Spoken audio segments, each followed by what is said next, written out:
A clinical trial has just reversed type 2 diabetes in 40% of participants. Wow. How big was the field? 83 subjects. Not big enough. No, but that's still pretty good. It's a small clinical trial. That's very small. When you get me to the 2,000 mark and keep the 40% thing, and I'll be pleased. Yeah, currently it says 1 in 10. Mm-hmm. But, I mean, still, compared to nothing. Yeah, compared to none, this is good. Yeah. Especially given that type 2 diabetes is on the rise, especially in the United States. Sizes until it is scientifically a stable thing. According to the Society's Endocrine Facts and Figures report, 1 out of 10 American adults suffer from type 2 diabetes. That's the 1 in 10, by the way. Oh, okay, that's the 1 in 10. That's the 1 in 10. Okay. Yeah, because otherwise 40% does not equal 1 in 10. Raising the possibility of reversing the disease can prove to be a strong motivation for patients who actually make lifestyle changes and maintain them. McInnes, one of the authors of the study, said that this new treatment could also give patients' pancreases, which is not a statement that I usually say, a rest and lower fat stores in their body, thus improving insulin production in the long run. So right now the treatment has proven to be effective only in the short term, but further study and other drug combinations could ultimately lead to better results and higher remission rates. So awesome. This is a stepstone, but it is a very positive one. So 1 in 10 Americans, that's, let's see, 330 million. So we should continue federal funding for health and science. Yeah, that'd be a good thing. Good thing that, well, at least the Affordable Care Act didn't go away. So now if we can just get the rest of the Trump budget to just be ignored, that'd be nice too. Okay, so that was a cool thing. And now into a little bit of harder science. Not that that kind of thing isn't a hard enough science, but apparently there's a way to collect solar power without solar panels. Yes. Cool. Yeah. That's intriguing, isn't it? This article's out on Futurism, and of course, as usual, you can get all these links in our show notes, available at orlyradio.com. It's basically a synthetic leaf. Discussion on climate has persisted for decades since we've discovered there's man-made influence on environment. Yes, that actually happens. So, it's a molecular leaf. Let me get a screenshot of this for you folks. There you go. So that's what the molecule is looking like. Langshi Li at Indiana University and the international team of scientists discovered this novel way to recycle carbon dioxide in the Earth's atmosphere. With the use of light or electricity, the molecule built by the team can convert the notorious greenhouse gas into carbon monoxide, and the molecular leaf is the most efficient method of carbon reduction to date. So, where is this? This is pulling carbon out of the air. Yeah. Just straight pulling the thing that we discussed like 1-2 shows ago that we needed. Yeah, so basically the carbon is the solar energy that's actually pulling out. It's pretty darn impressive. Let's see, it's a nanographene structure. So again, we're talking about graphene, which is kind of like a unicorn. You know, it's there, but we haven't really managed to make it one of those fully effective big production items yet. I feel like when we do, it's going to be insane. It's going to be, yeah, we have so many purposes for this graphene product. Mass-produce graphene? Yeah. Yeah, that's going to be a game changer. So the molecular's nanographene, so not just graphene, but nanographene structure has dark color that absorbs large amounts of sunlight. The energy from the sunlight is then utilized by the molecule's rhenium engine to produce carbon monoxide from carbon dioxide. The molecular leaf would then help us tackle the greenhouse effect on carbon dioxide, since, and we know about the greenhouse effect. We're big on that. And while Lee is glad his innovation is efficient at tackling greenhouse gases, he hopes to improve the molecular leaf by producing one that can survive in a non-liquid form. Okay, interesting. The team is also looking for ways to replace the rhenium element with manganese, which is far more common and therefore much more affordable for reproduction. So, yeah, it's going to, at least it has the possibility to halt climate change and maybe, if we put enough of these into production, reverse some effects. We're going to need it. We're going to need oh dear, whatever God you worship, yes, we're going to need it. What I'm hearing is once we can mass produce graphene, it's like mankind learning to mass produce steel. It will be that revolutionary. But it'll be, what Mohs law for computers? Moore's law. The same thing, where it's that you just occasionally have these occasional spurt jumps of this one innovation then changes everything and the entire society jumps. Oh yeah, well there's the next one. There's the slow incremental increase, and then there's the revolutionary increase. Yeah, and then the slow increase. This would be more along the lines of Renaissance than Moore's law. Yeah. Well, no, it'd be the difference between going from vacuum tubes to the integrated circuit. Microprocessors. Yeah, integrated circuit. Yeah. I mean, it's that big of a difference. So once we get there. This feels as revolutionary as being able to mass produce steel. The uses of graphene are unbelievably varied. It's ridiculous. They keep coming up on the show over and over with different things. It's like, okay, this is an amazing thing. Oh, it's graphene. Can we get that? In small quantities in a lab in a perfect environment, yes. We're hearing stuff about, literal micro machines, nanites being made with this stuff. Yeah. So. Because that's what you'd use as the conductors, because these little machines, they're still electric in many cases, and so you have to be able to pass that electricity in itty-bitty tiny little spaces. So, yeah. Imagine ICs made of graphene instead of silicon. Yeah. Ridiculous. Yeah, it's silly. And also, for those of you out there, and some of us here on this show, have been looking at maybe building new hardware, building new rigs and things like that. Both Intel and AMD, because AMD finally did actually come out with new chips. It's been a while, but they finally came out with new ones. The production scale is like 14 nanometers, I think, on the chips now. It's really small, which is like half again what it was in the previous generation chips.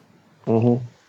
And before that, it was again like half again. So that's the Moore's Law thing. It's like, oh, look, everything's getting smaller and smaller, which means you can pack more into a small amount of space. And as long as you can do that in an energy-efficient way, you don't melt the thing. That's kind of important, too. So also, it means you have more items of convenience. It is 14 nanometer. 14 nanometers, yeah. Yeah, I did remember. Have a cell phone that has all the processing and video capability of a full-on tower. Mm-hmm. Yeah, not far away. Not far away. I know that Intel and Microsoft are both working very heavily in the ARM microprocessor, which is what we have in our phones. These are all ARM RISC-based architecture, which is very power efficient, but doesn't have a wide instruction set. They're working on putting all of those now into server farms. So that way you'll be running Windows Server environments and also emulators and full VM hardware on ARM architecture in the data center, which is going to be a huge power saver.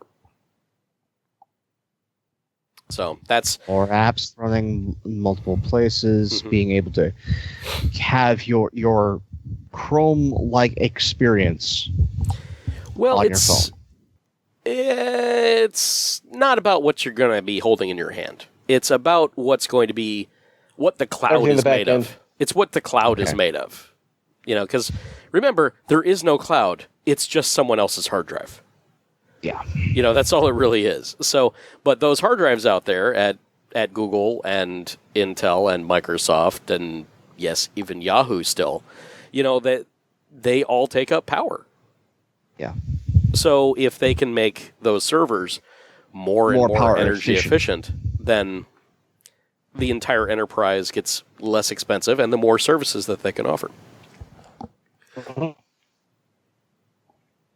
Thing of beauty. Okay, trying not to die over here. Okay, here we go. Alrighty. Actually, you know, since I'm about to cough up my lungs, Amber, you've got this one. Emotional appeals, potentially more effective than facts. I think that's pretty much 2017. Yeah. So go ahead and take it. This is an article that's on Slate called "It's Time to Give Up on Facts," and it's just basically overviewing kind of a lot of what we've talked about on here, where repeating a falsehood, even as part of a meticulously researched article that debunks it, actually reinforces the falsehood. And the human brain seems to experience fact-checking as a statement followed by a bunch of Charlie Brown teacher noises. It's it basically goes into further detail about research stretching back to 1945. Psychologists, linguists, and philosophers have continued to explore why and how our brains cling to lies. Meanwhile, lie-loving brains have kept at it, allowing the stream of email rumors that we've all dealt with like a decade ago to metastasize into an entire fake news industry and eventually a White House that traffics in alternative facts. So it's the whole article is kind of an amalgamation of this research, talking about how essentially we've become, even more so than we were, creatures that are more interested in how we feel than what the actual reality is around us. And even though it's kind of a plea to liberals in a way, because while liberals tend to pride themselves on caring about evidence, science, and accuracy, being factually right, or at least grounded in reality, being meaningful to our self-concept, it doesn't matter, unfortunately. As far as trying to sway voters or even trying to persuade somebody that you know personally, people want feels. They want empathy. They want things that make them feel good, that make them feel secure. And so toward the end of the article, the plea is more specifically, we should be catering to the feeling of wanting safety. So like if somebody says that the Muslim ban is okay because all terrorists are Muslim, it might be more worth it to ask about that fear of terrorism than to rail against the falsehood about terrorists. Now, ethically, I disagree, but as far as in so much as you are trying to sway a person's opinion who is never going to be persuaded by fact anyway, you might do more good by appealing to that emotion rather than trying to convince them with actual for realsies facts. If I may, historical perspective. Mm-hmm. I don't know if you guys read The Jungle back in high school. Yeah. But that particular novel is part of the reason that we got the FDA, the Federal Food and Drug Administration. Yeah. And it was a artistic appeal to emotion that was backed by fact. Mm-hmm. That got actual change. Yes. And a lot of the arts, that thing that we should be spending money on. We're not gonna. Yeah, and that's why we're not. Is being able to make the emotional argument for positive change. Yes. And I mean, that's something that that art and literature has done time and time again is try to elicit an emotional, visceral response without overly being like, here are the facts of the matter and this is what you should feel. That's always been an important function of art, even down to like comedy and satire and everything else, is to try to make you feel that the facts are right, rather than trying to convince you in a purely rational way. So this goes all the way back to Aeschylus, folks. So the last line of this is, look the zombie in the face and then offer it your heart. Mm-hmm.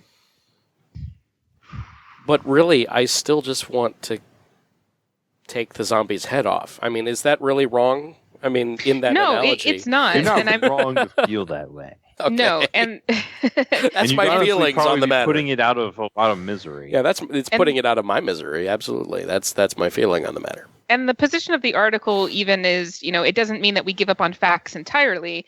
And especially in the news media, they shouldn't stop correcting lies. There's still a place for fact checking. Human brains are not fundamentally incapable of revising closely held beliefs. But we know enough to know that fact checks are not going to quell the zombie lies. Coming out of the gate with facts is like bringing a Wikipedia page to a gunfight. People have to be primed and ready if they're going to question the appealing information that's fed to them and helps reconfirm their worldview. Truth is not enough, and it never has been. You have to hit them in the emotions to open them up to an attack with facts. Yes. You also have to establish a lot of common language first. Mm-hmm. And in doing so, you get on the same that's the emotional page. appeal. Yes. Not even And I think- not even that. It can't just be an amount of definitions. Like, okay, to you, what is truth? Because truth I with a think that's capital still- T. That's still aiming too high, an appeal Andy. to logic. That's Well, still yeah, too but high, if Andy. you then get them to explain it, because most of the time, in my experience, here's personal anecdote. If you try to get somebody to explain these things, they don't have a definition right off the top of their head. They don't know what the hell they're talking about. And they have to hem and haw about it a little bit so that they can even put it into words. Mm-hmm. So Unlike us, they don't spend a lot of time thinking about it on a daily basis. it's not. Yeah, they're not dealing with metacognition, thinking about thinking. I think the divide is in the way different groups of people who believe in truth or who believe in a ton of lies want to go about their day. And the people who spread a whole bunch of falsehoods, they don't want to think about the things that they know. They just want to know things. Yes. But they also innately want to be right. Yes. Well, They want to be right. You can perpetrate a falsehood and still believe that you're right. And that's where the feeling comes in. You have to somehow make them feel like they've been wrong. Mm-hmm. And I think that the article really gets it right with talking about the fact that you want to address their feelings of security or insecurity, because that was something that Trump did excessively well. It's he a made party strategy. Yeah, he made them afraid. And and not only did he make them afraid, he took their fears that they have been that's kind of been festering for 8 years or however long, in many cases much longer than 8 years. But he took those fears and he capitalized on them by saying, unlike Hillary, I acknowledge that you're scared.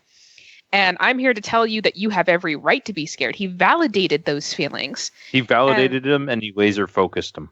And Yeah. he goes, I can solve your fears. Exactly. Yeah. Well, not only that, but he also said he was the only one that could solve them. Yeah, Yes. the strongman option. The dictator And- option. Well, Meh. this article makes It's all it- about sales. puts into a sports context for me. I love food and sports analogies. This is boxing. Okay. Yes. You have to break down their defense through emotional appeal in order to get the solid punch of fact in. Mm-hmm. You have to work the body over. You have to work the emotions over to get the hit to the head. I'm going to punch you in the down. kidneys until you believe in climate change. And you know which organization I am is woefully underprepared to even begin undertaking such a task. Yeah. The DNC. Yeah. That would be the one. But this is actually a great article. This is a great find. Thank you, Amber, for bringing this. You're welcome. This is pretty much a wonderful playbook for us to try and use, which is, again, one of the things that we've seen in studies for Republican voters, is if it hasn't happened to them Mm-hmm. or someone they know, it doesn't exist. Yeah, without that Or it doesn't matter. close personal Or it doesn't experience. matter. Yeah. So you have to make an emotional connection. That's the first body blow. You have to make an emotional connection to something that they actually care about. Mm-hmm. That's how I got So- my step-grandmother to stop talking to me. You have to make it personal. I made it personal. And then she blocked me. Well, Okay. But you have It's a to fine make line. as you said, a personal thing in order to get them to accept fact. So, like, if they actually do have that token black friend, mm-hmm. trying to put things into context that harm minorities Mm-hmm. in context of their friend. Mm-hmm. That is exactly what I did, and that's when she blocked me, because she didn't want to hear it. Well, some people are going to be resistant to it no matter what, but Dan's right in that you have to put it in the perspective of it affecting something that they personally give a shit about. And that's why I keep saying things like the personal is political and the political is personal, is because I think there is a large disconnect in particularly the American population of, well, I'm not going to get involved in politics because I don't need to worry about that. It doesn't And affect me. It doesn't affect me. And I keep seeing these I mean, it's Schadenfreude, really. I probably shouldn't be as gleeful about this as I am. Oh, no, you should be. But stories where it's like, this woman voted for Trump and now her husband's getting deported. Yes, and that I happened. thought they were going to keep the good that ones. came up. Yeah, that came out this week. And I'm like, Jesus, fuck. You know, Well, like... no, that was a lie that was told. Right. Right. Again, how people don't understand that on the campaign trail, and this goes for both sides, though the Republicans rely on it more heavily in this day and age than the Democrats do, is an appeal to emotion. Yeah. That is something that the voter thinks will be policy. Mm-hmm. It's just a boilerplate statement. It will not be fact. In fact, there is no way to make it fact. Mm-hmm. Like, we're going to keep the good ones. Yeah. Oh, that's an alternate fact. How are you going to cross-check for that? How are you going to financially pay for that when you're giving all these tax breaks? Right. It is playing the shell game with the human mind. I know how we'll pay for that. It's fine. What we're going to do is we're going to make drug test everyone on welfare and get all those lazy bums who are using it just for drug money off of welfare. Yeah. But I mean, the reason we know why to ask these questions and to say things like you just did, Dan, is because we're not disconnected from the political process. And they are. And that's why it's so important to try to get them to see politics as affecting them personally, because otherwise they're not going to pay attention. They're going to believe whatever they hear, whatever appeals to their emotion, whatever confirms their worldview. That's all that they're ever going to hear. Is this also another thing where it goes to education and the idea of citizenry?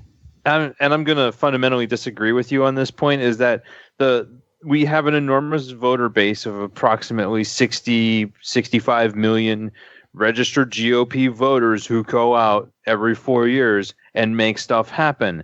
And they have they fundamentally do not understand the world around them and what makes it actually function. And you cannot change that entire voter base. You can't fix that, what exists now, with a simple education initiative.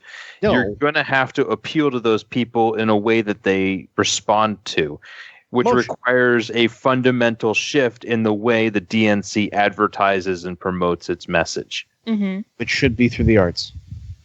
Yeah, and I don't see that as so much as a disagreement as just an addendum of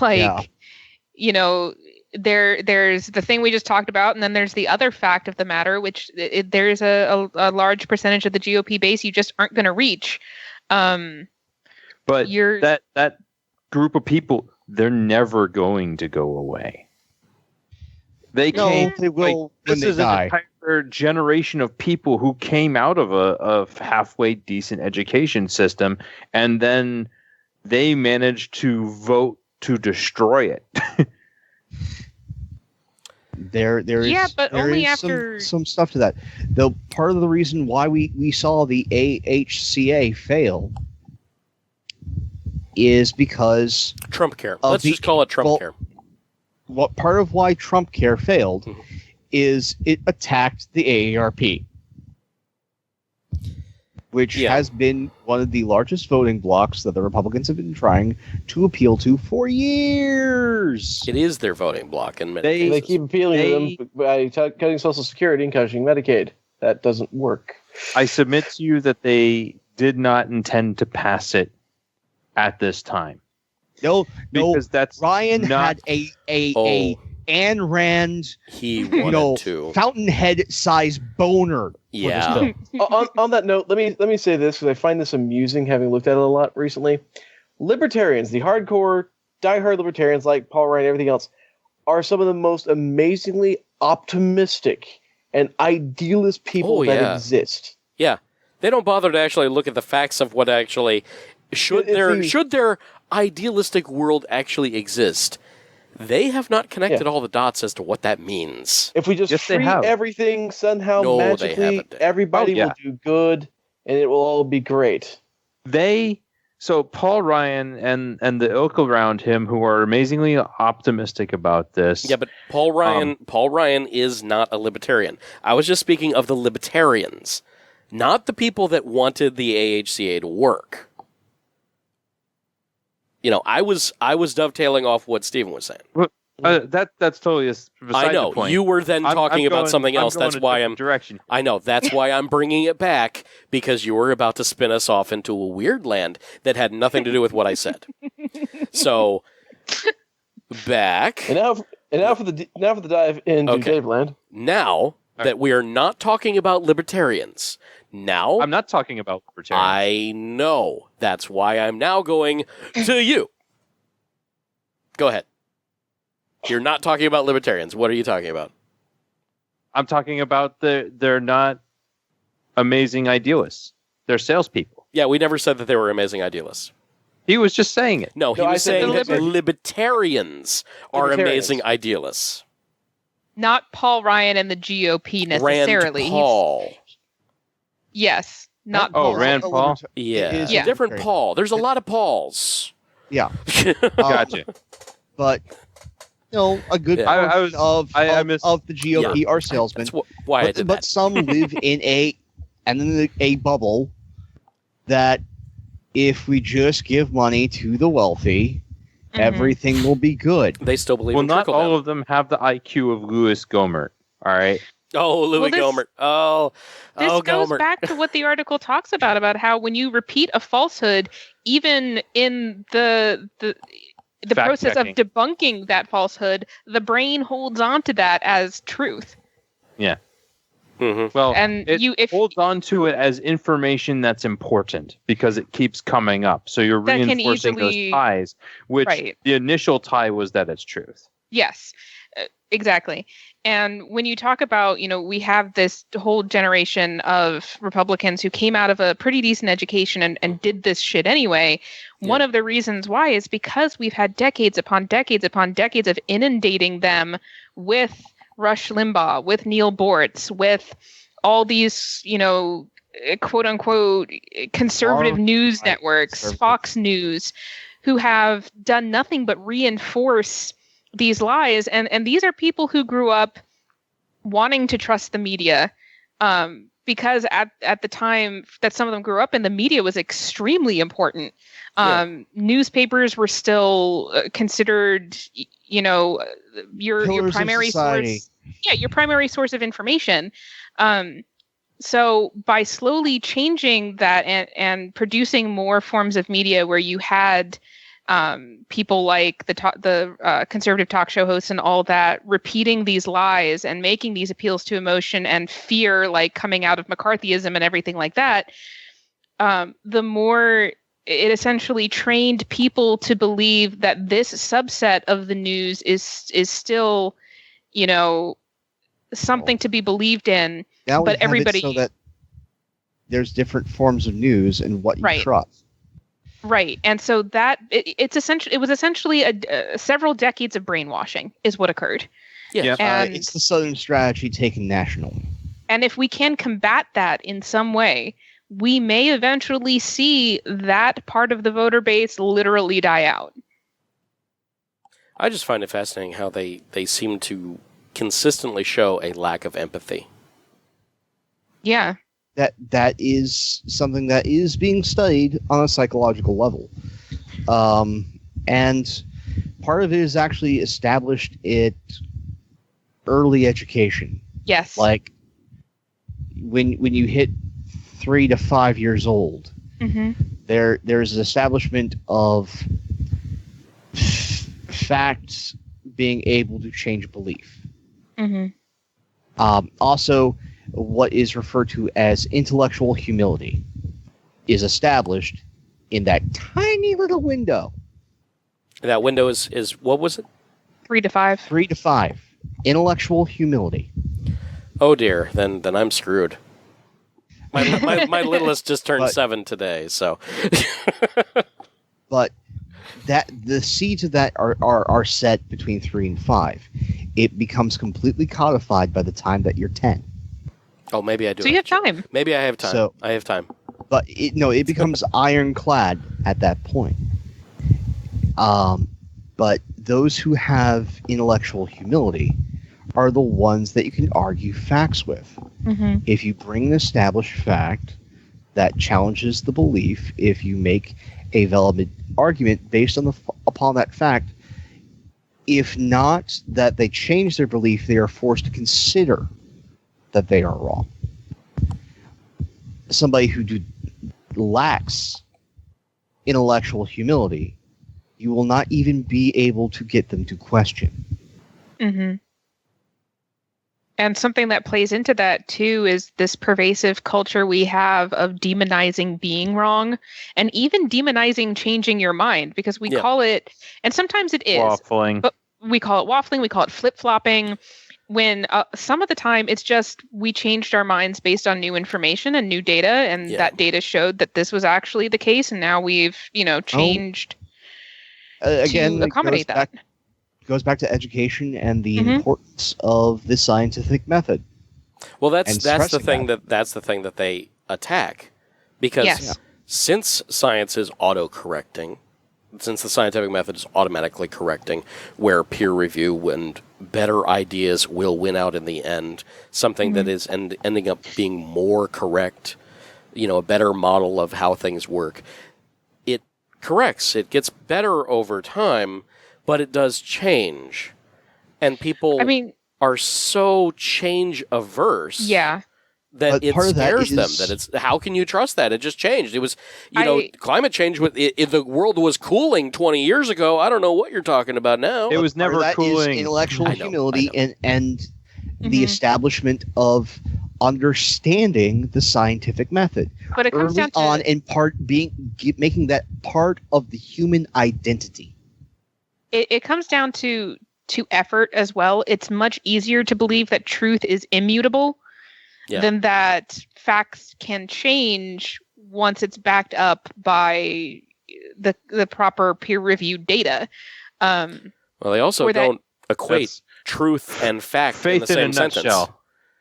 Right, and that's something else that we've seen a huge push toward is faith-based education, and all this education that's based on there are fundamental truths that will never ever change, and it's these things that are not fundamental fucking truths. And once you lay that kind of foundation down, it makes people less likely to want to believe anything that goes against that in the future.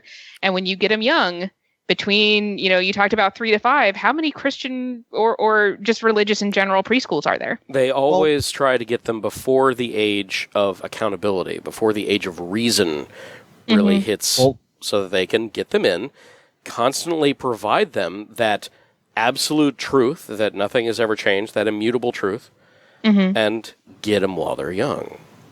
And only in rare circumstances do people beat the programming. Exactly. Can you say that just a little creepier? Get them while they're young. The way you said it, can you say it just a little creepier?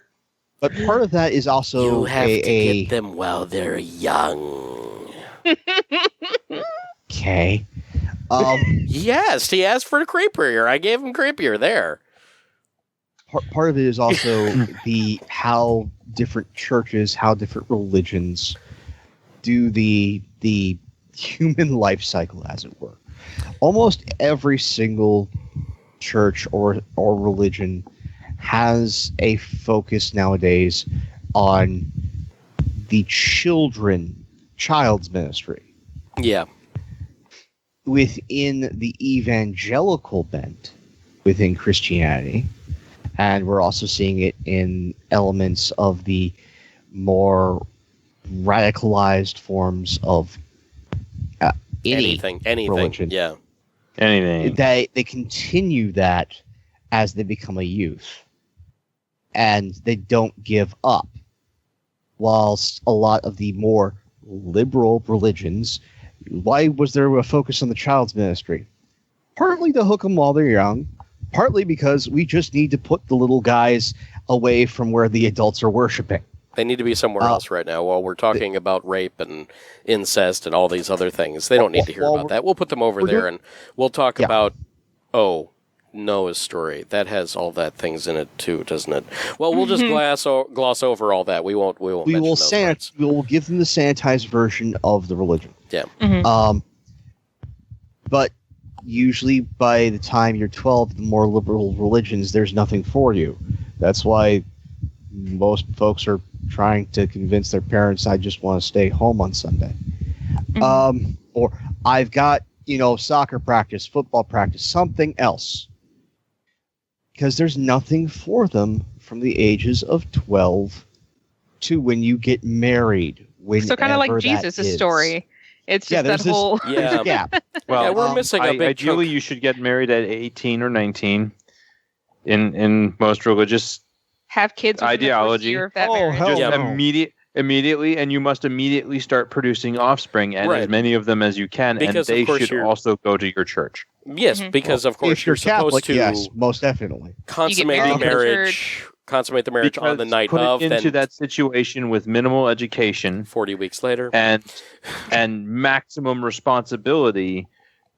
The only thing you have time for left is default setting of these are the rituals that I perform on a weekly, monthly, yearly basis forever till I die. Yeah. Here's another In fun many ways. fact. If we're diving into religion, that actually came out in a report this week. This is so not the segment for this. This is just not but the it's segment for this. But this is sociology. This is still science. Okay, fine. I just want to talk about Elon Musk. That's all. We will get to Elon Musk. Get to any kind of Musk But- you want to talk about. But Muskrat Yeah. love. There we go. sociologically, here's an interesting thing. Whilst the Republican base has become more and more self-identified as Christian, Mhm. they have become less and less those that go to church. Well, they've become less the traditional church, and they've become the Yep. Christian light No, it's they identify as Christian. Many identify as evangelical. Yeah, so but they do not actually attend service. Those that attend service have a higher likelihood of being moderate or centrist. Well, it's isolation. I see. Okay. So when they're combined with other people, you naturally have to have empathy with the people that you're dealing with every week.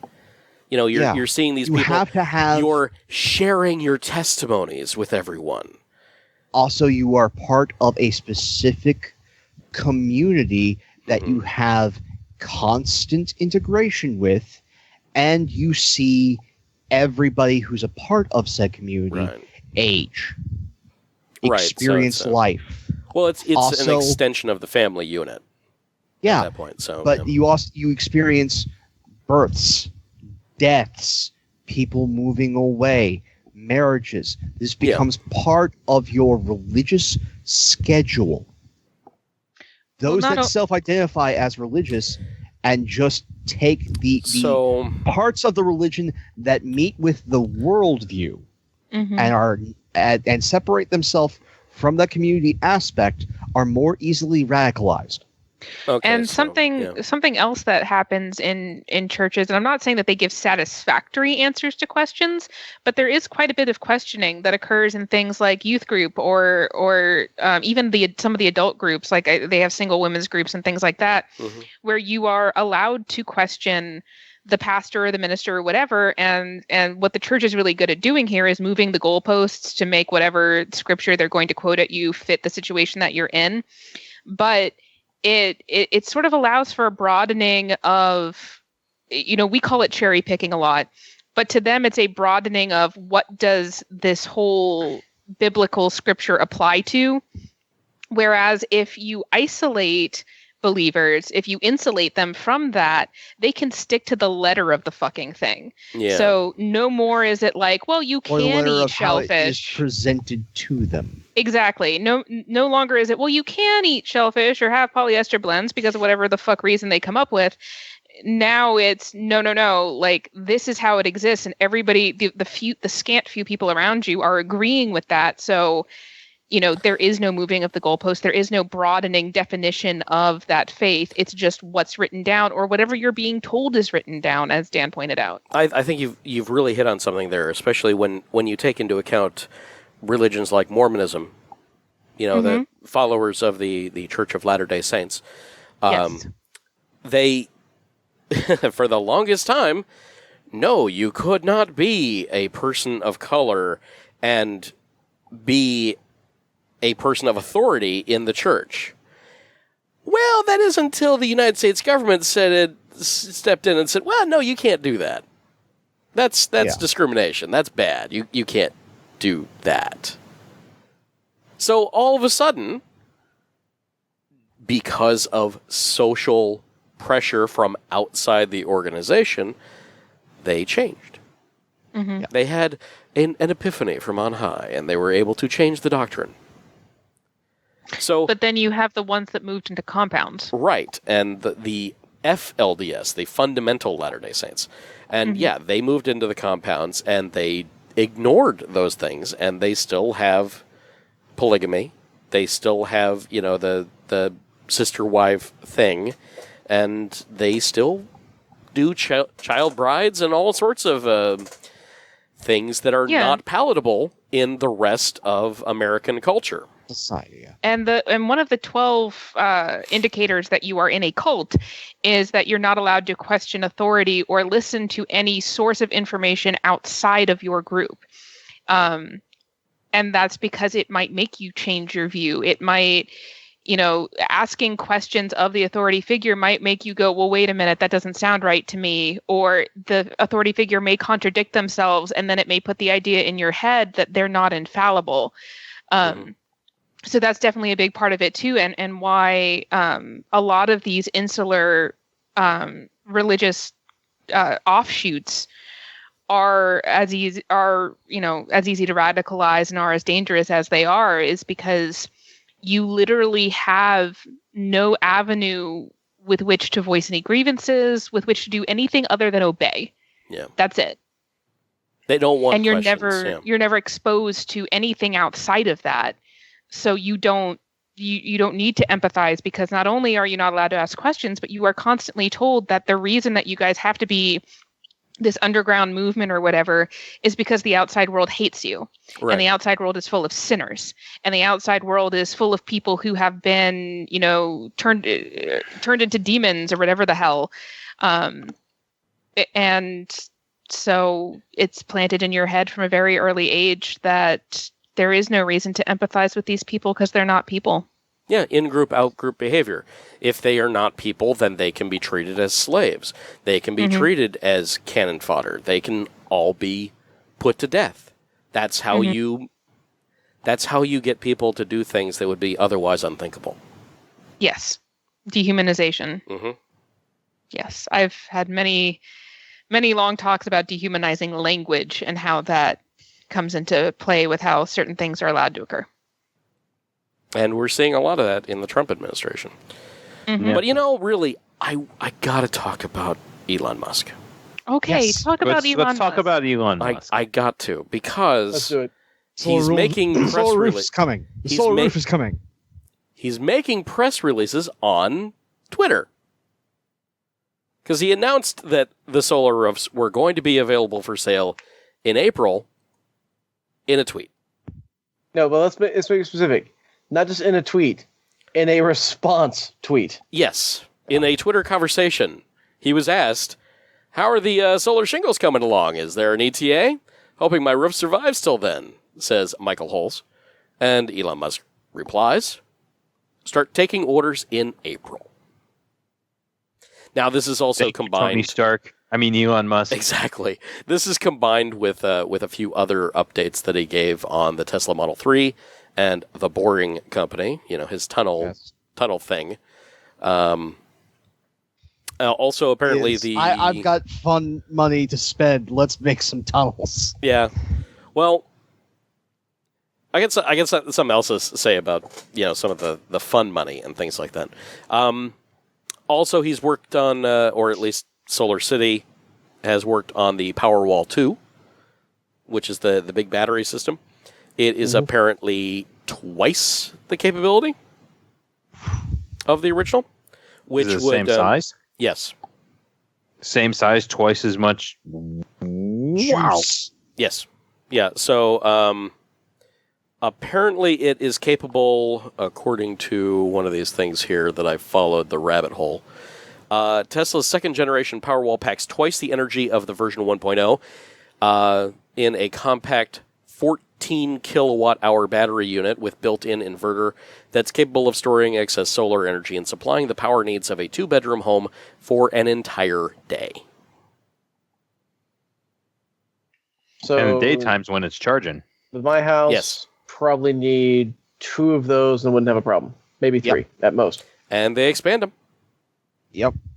So Actually, I was, we would ensure. I also love the fact that with the solar tiles, they're expected to kick off this summer at the Tesla Gigafactory 2 in Buffalo, which is where they're going to be producing them. Yes. There's your American jobs. Yeah. Actually, as we've seen, Invest in everything solar. else, You will be investing in the U.S. the solar industry, I think, is expanding at like 14 or 40 times every other industry. I saw 14%. Hey guys, if you want, Yeah. go back to school or take some correspondence courses, whatever it takes. Learn how to install solar stuff and learn how to mess with solar things. Guess what? You'll pretty much guaranteed to have a job. That is literally what is coming. That and wind, as we're moving more and more towards the just single blade slight disruption. Yeah. The wobble. For wind. Also Wobble, the underwater impellers. Oh, those are cool. there's all sorts of things that are coming up there. I mean, it's been a push. This has been the area that people are passionate about. They want to be able to capture energy that is there. We can do this. Yes. We don't need to dig things up and all that. Also, the Tesla Model 3. Let's see. So with energy collected from solar roof tiles and stored using the Powerwall 2, it's possible to charge up Tesla's all-electric Model 3 which is planned to enter production in 2017, so this year. Aside from its impressive range of 215 miles per charge, the Model 3 will come standard with the full range of Tesla perks, including self-driving technology and the bioweapon defense mode. I think in fact, there was another article that was going, Tesla's Model 3, also known as bad for the rest of automakers, because it will be, in theory, the safest road vehicle out there. Yeah. Which will put the screws to certain automakers. Mercedes and Volvo, I'm looking at you. Yes, and also Subaru. Yeah, Subaru's one of those, we're the safest thing out there. So yeah, there's that has been a major market driver along with fuel efficiency. Mm-hmm. Tesla gets to get away with doing both. Yep. I was actually looking just this week. This is why this is like, yes, please. I was looking just this week at seeing what it would cost to put solar panels on my house and see what it would take and everything. And it's, from a geek point of view, somebody that has been looking at this and knows a thing or three about how electricity works, this salesperson was woefully inadequate at trying to actually tell me what I wanted to know. However, it was informative to go through the sales pitch.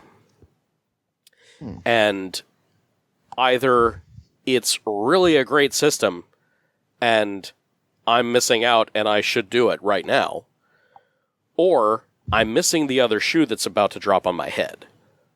Yeah. And those are the questions that I can ask because I know what the technology is, and it doesn't necessarily add up.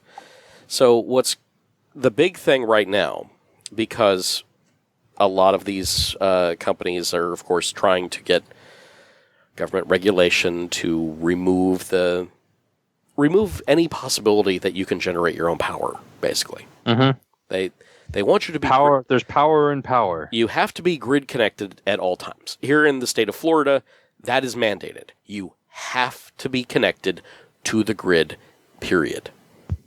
So, in that, you also have, if I was to get solar panels on the roof, I would also have to get a new meter, a smart meter, that would also have a interconnect that would allow power to feed back into the grid, as the smart system would allow. That's legal. They have to allow that. But there's also an interconnect agreement and things like that. So if the power goes down in the neighborhood, they would have to come over to my house and actually shut the power off from my house so they can service the lines. Things like that. Because it's a grid-connected system. Because of that also, there's no batteries involved. So the power is going into whatever your utility company is. And what happens here is that they give you energy credits and you kind of use them back. Because instead of actually utilizing or storing any kind of energy, you're just taking load off of their system. Right. So I know that. You know that. The salesperson was saying that, no, you are storing it on the grid. Bullshit. You're not storing it on the grid. What you're doing is you're feeding it into them. Where does FPL keep their battery? Yeah, they don't do that. That's not how that works. You generate power on demand, which is why they don't like this, because if you're removing demand, but you still have a demand, then they can't adequately figure out how much power they need to generate on a daily basis, on an hourly basis, on a by-the-minute basis. So it gets weird for them, and it makes it harder for them to do the job of actually providing for the grid. Also, you're feeding power into an aging grid, so they'd have to make sure that all the components are capable of having a bidirectional communication with both the communication part of it and the power consumption portion. So it gets really complicated from their point of view. But they can do that because they're an energy company. That's what they have to do. That's their business. So not a big deal. It's just a little complicated for them, and they don't want to do it because recalcitrance, they all that. So in this system, I would essentially be offsetting what my house uses on a day-to-day basis with the solar panels. So I'm gone through most of the day. I'm feeding, like, I think they wanted like a 5 kilowatt grid system on my house. So that would then feed back into the grid all day long. And then as the sun goes down, I would then basically pull those credits back out at night when they're not generating any power. In theory, I would then be paying much, much less, only basically a fee of, it was something like $26,000 was the hardware loan agreement. Well, it wasn't really a loan agreement, but it was a 25-year purchase of the hardware.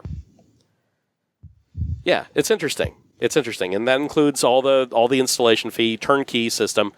I don't have to do anything else, and I would be then paying that company that installed them like $100 a month, which is about half my power bill. And in theory, I wouldn't then have any power bill going to my local power provider. However, I know better. Yeah. I'm going to have that interconnect fee no matter what, because I will still have to be connected. I'm obviously using their grid when the sun's not shining, so I'm still pulling power from them. Yeah. If the power goes out in the neighborhood, that power does not feed my home. It just goes out, because then the grid's open. It gets funky, weird, and I'm not going to do it because that's not what I want. I know a company that does solar in Florida. Mm-hmm. They're based out of Gainesville. That offer you a number of options. You can do you're just connected to the grid. Yeah, this is a grid-connected system. That's what this is. Hi. This is a battery-exclusive system for non-residential use. Right. And then there's the hybrid system. Mm-hmm. You have batteries on property. You are also connected to the grid. However, should the grid go down, or you are generating so much because it can't trickle through your line, wink, wink, nudge, nudge, that you are building up in the battery. Yeah. And then when the grid goes down, you just flick a switch, and you're running purely off battery until the grid comes back on. Right, and actually that would be an automatic transfer switch, similar to what you'd have if you had a generator backup. So basically you would detect, line power's off. Well, we'll just use this battery instead. Yeah. So, well, I mean, I'm surprised that they don't have a configuration of the Powerwall for exactly that purpose. They do. That's exactly what it does. That's what the Powerwall does. Essentially, yeah. But I don't know that it's been advertised as that. Instead of buying a home generator, just buy a Powerwall. Well, that's basically what they're doing. But at the same time, sometimes you're going to be using more power than those batteries are going to be able to sustain. Or those batteries are only going to be able to hold out so long. Right. Having a gas-powered Jenny is an excellent option, especially when you're here in Florida. Yeah, it's until the gas station runs out of gas on the first day of the hurricane. Well, actually, at that point, if you're fortunate enough to have natural gas around your home, usually the natural gas lines take an awfully long time to depopulate. Yeah. To depressurize. True. So there's natural gas. I had natural gas all the way through my week-long blackout that I had during the hurricane. Another option for generators is if you've got the money, get the BioBot, which is a way of turning your fry oil, and whatever fry oil you can get your naughty little hands on, into biodiesel. Yeah, I'm having over a biodiesel. biodiesel Jenny. I'm over biodiesel because you actually you still have to process it, and That's what the It bot takes Yeah. a decent amount of work, and it takes a decent amount of chemistry to actually make good biodiesel. But the BioBot is last I checked, a $5,000 investment. yeah, I think I'd rather just buy more. That for $5,000, you can buy wholesale. You know, you can go out and you can get 5 kilowatts of solar. So you don't need it, you know, unless you're going to be running, you know, like a school bus or something, you know, to get from wherever to wherever, you know. Yeah. So that's what you're going to need that for. You're going to need that for vehicles, unless you happen to have a Tesla, you know, Model 3 with the bioweapon defense. That's mode. what I'd do with $5,000. Yeah. I put a down payment. Yeah, there you go. So I need them to come out with their pickup truck. one day they might. The Model X, that's a crossover, so Yeah. it's got some more room in it. It's already on the road and it's beautiful. But it's also $105,000. It's beautiful. It's still The beautiful. pickup will be less. It's beautiful, yeah. Oh But- no! If I had the money, So, Yeah. yeah. What does $105,000 buy you? A full-size SUV that can do 0 to 60 faster than a lot of sporty cars. and hey, it's got Yeah. a towing capacity of 5,000 pounds, so I could do that. It does? Wow. The 2017 Tesla Model X, which has an MSRP starting at 85,000, so Yeah, and has a towing capacity of 5,000. I like That's that. 4.9 seconds. that's ridiculous. Just yank that trailer right into bits. Right? Folks, if you have the Ludicrous money, speed. Yeah. be ready to invest in solar roofing. Yeah, And that's... vehicles with bioweapon defense mode. I'm basically like, okay, so yeah, in order for what I want to do, I'm going to need a battery system. So Yeah. the grid connected system, that's nice and all, but really all that does No, is you need a hybrid system. that helps the utility company. You not become me. a power generating substation for the utility. Yeah. No, by unfortunately Florida law, you would have to have a hybrid system Right, of installed. course. And I'm fine with that because Or I honestly, just build several tiny houses on my property with solar roofs and don't connect them at all. Yeah, The main something- houses. Live in a real state. something like that. Well, the tiny Most homes states are are in like a this, though. gray area of what is residential. Yep. Yeah. In Florida, though, they would just come down and like bulldoze them because it's Florida. And No, stand my ground. Hi, I do not recognize you as somebody with the utility company. I shoot you. eminent I will stand domain, my ground against the bulldozer. eminent domain, They'll get just- out of my way. Yeah, well, no, you're no, just you're- taking you're- out the messenger because they'll just get somebody else to do it. It's that fighting City Hall thing, which can be done, but you got to be real good about it. Besides, if you It's fire up less utility fighting City workers, Hall, all that does is it's give more the fighting local police department an excuse to use their state SWAT. government. Yeah, don't give the local police department or sheriff's department a chance to use SWAT. Don't give them that option. Because they really want to, and they've got cool new stuff. They do. They've got lots of toys, and they come dressed to party. So that's not the party that you want to be to. So Give it 5 years and Tesla will be selling Iron Man suits. I'm okay with it. maybe a little more than 5 years. Maybe a little bit more than 5 years on that one. So I don't know about the alternative energies, but what I'm waiting for is fusion. And Lockheed Skunk Works has going to be waiting a long time. 3 more years to make good on their promise to have a working prototype, and 7 years left, or 8 years left on the to market with their jet engine sized fusion reactor. Yeah, I don't think that's going to happen. They're gonna miss the mark. Yeah, I don't think that's going to happen. And even if they did, they probably wouldn't bring it to market, so to speak. I think my personal feeling when they said we'll have a working prototype in 5 years and to market in 10, my reaction was, you've probably been using this on satellites already. And You've been doing so for a while. Well, because they came forward with a radically different design than what anyone else has really followed or attempted to create or base a fusion reactor around, and said that they could do it in 5 years, which tells me they're just going over their old notes. Possibly, but I don't think it's going to be. It wouldn't be a satellite thing. They would, because things like that really kind of require a little bit of gravity. Also, a lot of space. Well, no, they're saying what David was saying was jet engine size. Yeah.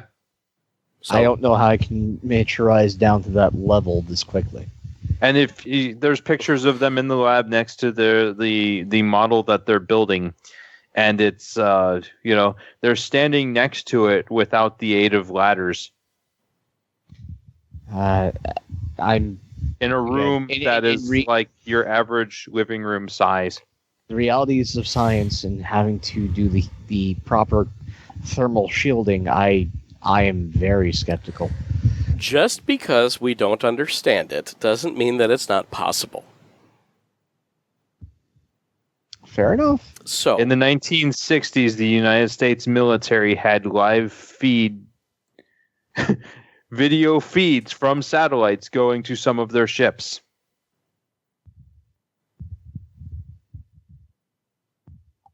Where are they now? Goes. One little comment that I had. Okay, so we are a big fan of, the Tony Stark would be Elon Musk, generating all this crazy stuff, all this hubbub. Actually, he's probably Howard Stark. Yeah, maybe so. Oh God, so his son. Yeah, we'll see what happens. So, there's also this other guy named Jeff Bezos. We've talked about Amazon at some length, but not so much about Mr. Bezos. He is a insanely wealthy man, now in the range of Warren Buffett and beyond. He is also financing Blue Origin's almost entirely out of pocket.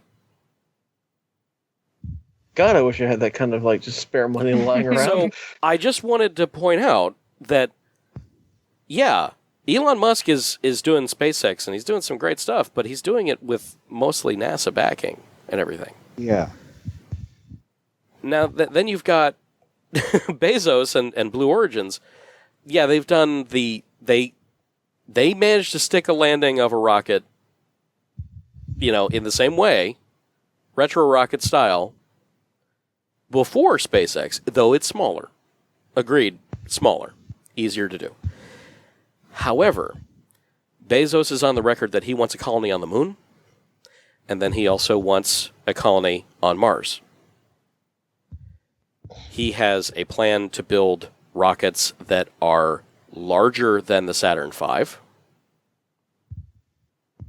and wants to create basically a transit route back and forth to the moon.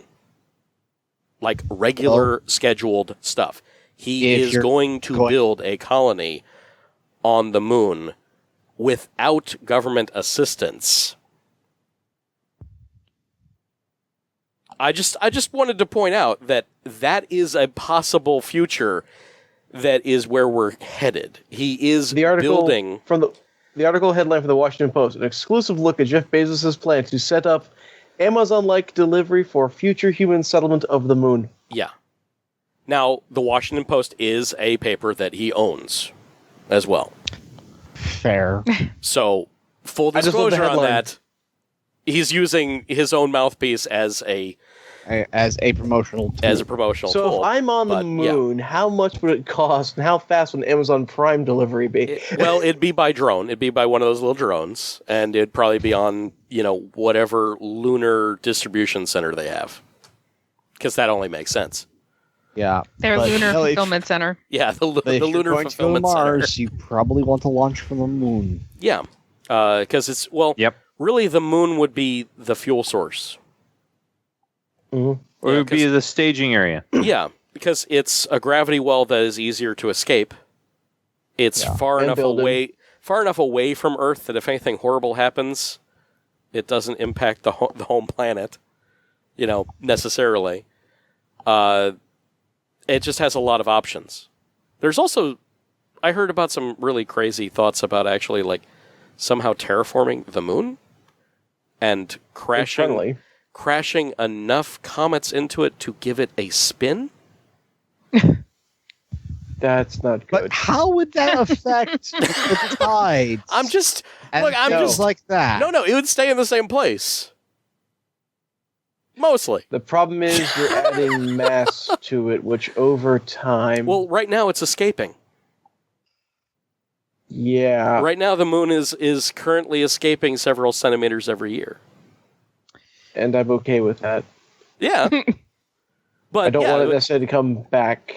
Yeah, we got some interesting thoughts on terraforming the moon, and also about some ideas for how they're going to actually provide Mars with a electromagnetic shield.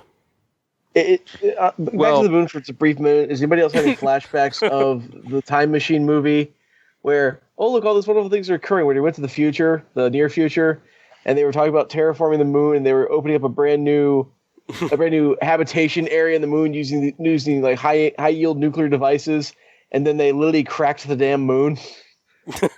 Yeah, that's been a fear. I'm like, that's been a fear. Wait a minute here, this isn't good. Actually, if you know what, I'm not feeling great, so I think maybe we should wrap the rest of the show. So picks right now. 7 Eves. If you want, it starts with, and then the moon broke. That's where the novel begins. Okay. Love him in your res. They don't know what happened. They don't know why it happened. All they know is the moon broke into 3 pieces, and then it got worse from there. I'm now interested. Keep talking. I'm going to leave it right there because I'm not going to give you any spoilers because it's. I don't want spoilers. I just want to give you the dust jacket, man. It's a great book. 7 Eves. It's quite the read.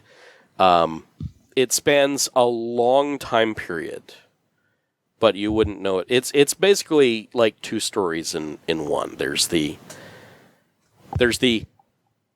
right after this happens, and then all the things that happen to people, and then fast forward about 1,000 years,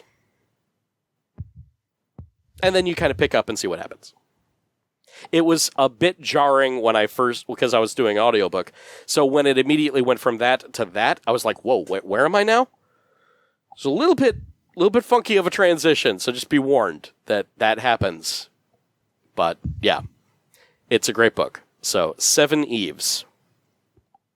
Well, if we're doing book ones, I've got another one that starts off in a delightfully weird area. If you like horror, I highly suggest Mr. Be Gone. It is a book that literally tells you, whatever you do, please do not read this book. It is a book. Is that Clive Barker?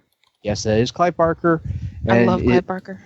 And it is about a demon named Mr. B, who is currently trapped in this book.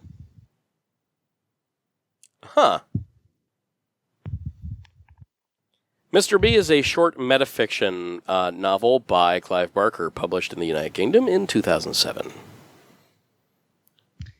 It's short, it's wonderful, it's delightful, it's twisted, and it's fun. That Dan Nazarene. Interesting. Huh. Okay, that's a good one. All right, that's 2. I just put one in the in the picks link. Okay, I'll scroll. It's a book I've actually purchased. I haven't quite put this method to test yet, but I am learning it and I'm going to be doing it. It's the book's called "The Life-Changing Magic of Tidying Up: The Japanese Art of Decluttering and Organizing." As anyone who's seen my room knows that I desperately need this. Oh, a little bit of feng shui? It is the method, the way she goes through it. Of course, it does have a very sort of Eastern bent to it in certain ways of doing things. But she is Japanese. This is literally what she does now and travels all over the world doing this with people. It is a very simple, very straightforward way of here's how you declutter your home once, essentially, over, she says, quickly and strongly, which for her, with most houses, with her clients, she says, takes about 6 months. But once you're done going through this method, you pretty much don't ever have to do it again. Because once you're done, you have the mindset in your brain, especially after 6 months of doing it, you just keep that and just keep going, and there's not a problem. At that point, you're doing the little daily tidying ups, but there's not a problem, because her whole thing mostly comes down to, look at all the stuff that you have, all the random crap and everything else. How much of this actually gives you pleasure in your life? How much of it actually is like, good for you? If it's not, get rid of it. Oh, that's not going to work for me. No, that's not going to work for me. Yeah, but how much stuff on that back shelf actually still, you look at it and go, there still gives you value, still gives you pleasure? Probably a lot of the stuff on that shelf back there. All of it, yeah. No, I can't declutter. That's the problem. No, I think it's not clutter if it's shelved. Because that's not clutter, but also what she does is, one of the main things she goes through is not like, okay, just throw one thing a day. Okay, don't just tackle one room at a time. Her thing is go by category. Start with clothing and go with that and do all your clothing. Now, once you're done with clothing, go to something else. Because clothing is usually typically one of the easiest. Like, well, I've never worn this shirt. Okay, she has a way for you to get rid of it properly and everything else. Like, you can either toss it, donate it, whatever. But then you really pare down. This is what I have. This is what I need. This stuff gives me pleasure still. Cool. This stuff gives me pleasure, but I don't really wear it, so that gets stored. And this other stuff gets donated or thrown away. Done. So I will be beginning this process hopefully very soon, so I'm sure you'll be hearing more about it later on as I go through it screaming and decluttering. Interesting. Okay. Oh, I should have mentioned, I'm sorry to go back a step, but Seven Eves is by Neil Stephenson. So that may lend a little bit more credence to some of our listeners out there. Because it's good. It's a good book. So, okay. All right, what's next? I got nothing. You got nothing? Okay. I got nothing. Amber, how about your books? Yeah, my books are always good. I write under the pen name Lana Hart. They're up on Amazon.com. But I also want to recommend pretty much all of the short stories that are coming out of Tor.com right now. They're also available on Amazon for 99 cents each. And they're just fantastic. I think I've maybe read one out of several dozen that didn't resonate with me. They're just incredible. In particular, I would recommend Extracurricular Activities by Yoon-Ha Lee, which is a space opera adventure set in a distant future where an undercover agent has to go behind enemy lines to recover a lost ship and a possible traitor. The Devil in America, which is easily the most disturbing story I've ever read in my life. And I've read some seriously disturbing ones. Even in 2017? By Kai Ashante Wilson, which is scant years after the Civil War, a mysterious family confronts the legacy that has pursued them across centuries out of slavery and finally to the idyllic peace of the town Rose Tree. The shattering consequences of this confrontation echo backwards and forwards in time, even to the present day. And then the third one I would recommend is A Dead Djinn in Cairo, which is Egypt 1912, an alternate Cairo infused with the otherworldly. The Ministry of Alchemy, Enchantments, and Supernatural entities investigate disturbances between the mortal and the possibly divine. What starts off as an odd suicide case for special investigator Fatma El-Shawari leads her through the city's underbelly as she encounters rampaging ghouls, saucy assassins, clockwork angels, and plot that could unravel time itself. Clockwork What was the name of the first one? The first one was Extracurricular Activities by Yoon-Ha Lee. Amber, could you drop a couple links, or at least the book titles in the notes? Because I think those are going to be important for people. Yes, I will do that. But they are they're all fantastic. I mean, I've read a bunch of other ones like The Human Stain and stuff like that, that are really good as well. But those three were the ones that like really, really got me. That and the Pauper Prince and the Gin and the Eucalyptus Tree, I think or the Pauper Prince and the Eucalyptus Gin is another one. And that one is like a metaphysical mind fuck, but it's really fantastic. It's a melding of like culture and, you know, being a Pakistani immigrant and it's and mythology and how it can dictate even like the rational brain and things like that. It's fantastic. But these are all really good. They're only 99 cents each. And they even have compilation volumes that are either free or 99 cents themselves, of just like the best from this year or the best from 2016 or whatever. And that's Tor? Yes, Tor.com. Huh. And I put 3 links in. Okay. Excellent. I'll have all those in the show notes. And, of course, you can find those at ORLYRADIO.com for show 148. Now, of course, we have other things that we could talk about, but it is late. I'm feeling ill. Therefore, we're going to shelve it. So we'll just... The bad things will still be here. The how bad could it be things are still going to be here, like 8 prominent Russians all dead in 5 months. No big deal, right? Last was a few days ago. Yeah. A number of DC youths are missing. Mm-hmm. Mostly Black and Latina. Yep. Yeah, just, little things like that. Yeah. Something like 14 in 2 months. Yeah. Human trafficking. It's a serious problem, actually.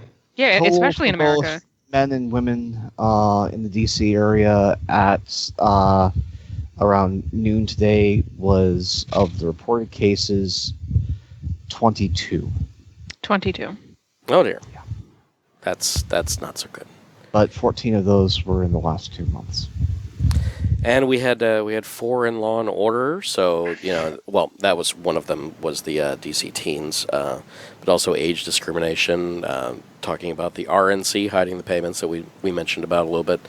Mubarak walks free. There's always more to talk about, so we try to have a good conversation. I think we've managed to do that. So we're gonna leave this, and maybe we'll come back to them. Maybe we won't. Maybe we'll be overwhelmed by the next travesty that comes out of the. We will hopefully be here to speak on everything again on Trash Day, so more stuff doesn't slip through the cracks. So true. On Trash Day. I'd never really put that together, but yeah, that's... We do get a lot of breaking news on Friday. Yeah. A lot of breaking news, a lot of bad things. So. They addressed it on the West Wing, and no, from people in Washington, try and announce all your stuff that you don't want reported on Friday, because the weekend editions, as we all know, don't usually focus on politics. Yeah, they're light. They try to be nice and happy.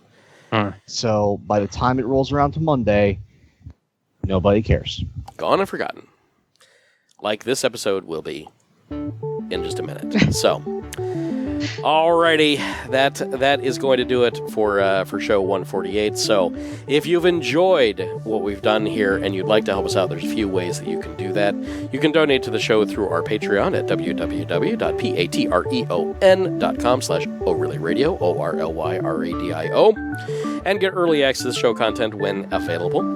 Also, you know what? I have been putting some things up there. I've been putting the outtakes, and I've been putting some of the things that don't fit into our normal category, some of the in-between stuff that we do. I still load up the video, and I'll put that up there as a patron-only post. So there is some stuff up there that only some people are going to see, and a lot of that's, the deep, juicy stuff about us that probably you might not even want to know. But if you're a true voyeur, you do. So, hey, come on, pay us some money and go get all that. Also, make the algorithms work for us by reviewing us on iTunes to boost our ranking, and let us know that you gave us a review so we can give you a shout-out, please. Use your words. Tell somebody else about the show. Get us in front of more of your friends and people that you think would enjoy the content or maybe benefit from it. And, of course, engage with us directly. Send us a message on the social medias or the electronic mails at orlyradiopodcast@gmail.com. Or if you're the more talkative sort, we've got that voice line 470-222-ORLY. That's 6759, and it's always ready to take your call or your text. And if you don't like what we've done here this evening, you can contact the National Suicide Prevention Hotline at 1-800-273-8255, available 24 hours a day, 7 days a week. The Lifeline provides free and confidential support for people in distress, prevention and crisis resources for you or your loved ones, and best practices for professionals. Thank you for choosing to waste your valuable time with us. This has been O'Reilly Radio, part of the Random Acts Company. This work is licensed under Creative Commons Attribution 3.0 United States license, including the music Rocket and Pemgia, created by Kevin MacLeod of Incomtech.com. Thanks, everybody, for joining us, and we'll see you next week. Toodles! You know what? Also, you guys, if somebody wants to get a hold of you, I really should add this to the show. If somebody wants to get a hold of you, what method would you like them to do so? Do you have social medias and Twitter accounts that we should add here? I'd be all up for that. Let me set up the email address for the show, and then definitely that way. Yeah. Possibly alternate ways as well, but preferably just email through the show. Probably set up a Facebook account just for the show. Yeah, I will probably do the same thing. Well, okay. I might do that as well. There we go. Well, all right. There's something for you to look forward to. So we'll see you next week, everybody. Bye-bye. Bye-bye. Bye.